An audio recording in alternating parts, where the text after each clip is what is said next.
یہ صدائے حریت جموں کشمیر ہے، پیش خدمت ہے خصوصی اپڈیٹ۔ کل جماعتی حریت کانفرنس نے کہا ہے کہ کشمیر اقوام متحدہ کی سلامتی کونسل کی قراردادوں کے مطابق ایک تسلیم شدہ تنازع ہے اور اس کو جموں کشمیر کے عوام کو ان کا ناقابل تنسیق حق خود ارادت دے کر کشمیریوں کی خواہشات کے مطابق حل کرنے کی ضرورت ہے۔ Jammu Kashmir democratic freedom party نے تنازع کشمیر کو حل کرنے کے لیے تمام فریقین کو شامل کر کے جامع مذاکرات کی ضرورت پر زور دیا ہے۔ بھارت کے غیر قانونی زیر قبضہ جموں کشمیر میں زندگی کے مختلف شعبوں سے تعلق رکھنے والے افراد نے نریندر مودی کی زیر صدارت نئی دہلی میں منعقدہ کل جماعتی اجلاس کو کشمیری سیاسی رہنماؤں کی شرکت کو مضحکہ خیز قرار دیا ہے۔ مقامی لوگوں نے اپنے انٹرویوز میں کل جماعتی اجلاس کو ایک فکسڈ میچ قرار دیا جس کے لیے کشمیری سیاستدان ترس رہے تھے۔ لوگوں نے کہا کہ بھارت اس بار بھی بین الاقوامی برادری کو یہ بتانے کی کوشش کر رہا ہے کہ کشمیر میں سب کچھ ٹھیک ہے اور اسی وجہ سے دہلی میں کشمیری سیاستدانوں کے ساتھ ایک فکسڈ میچ کا انعقاد کیا گیا۔ بھارت جموں کشمیر پر اپنے غیر قانونی قبضے کو طول دینے اور حق پر مبنی کشمیریوں کی جدوجہد کو دبانے کے لیے بڑے پیمانے پر جسمانی، ذہنی اور نفسیاتی تشدد کو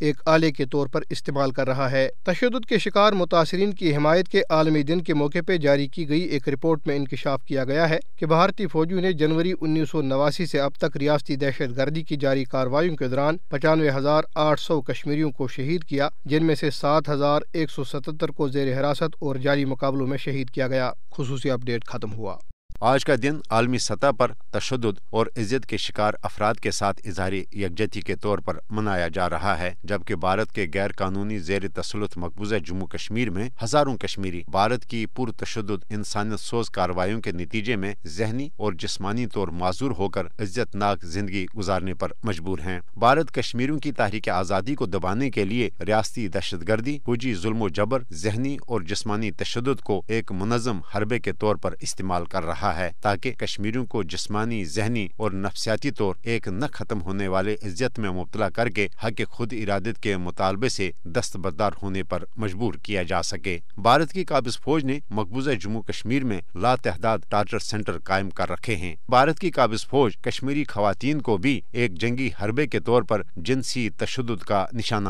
بنا رہی ہے۔ 2000 سے اب تک 90,000 کشمیری بھارتی بربریت اور فوجی جبر و تشدد کی عزت ناک کارروائیوں کا نشانہ بنے ہیں، جبکہ جنوری 1989 سے تادم 95,790 کشمیری بھارتی فوجی درندگی اور قتل و غارتگری کے نتیجے میں جام شہادت نوش کر چکے ہیں۔ انسانی حقوق کی عالمی تنظیموں اور اداروں کو تشدد اور جبر کے شکار افراد کے ساتھ اظہار یکجہتی کے عالمی دن کے موقع پر مقبوضہ جموں کشمیر میں بھارت کی ریاستی دہشت گردی کا سنجیدگی سے نوٹس لے کر کشمیریوں کو بھارتی جبر و تشدد سے نجات دلانے کے لیے اپنا عملی کردار ادا کرنا چاہیے۔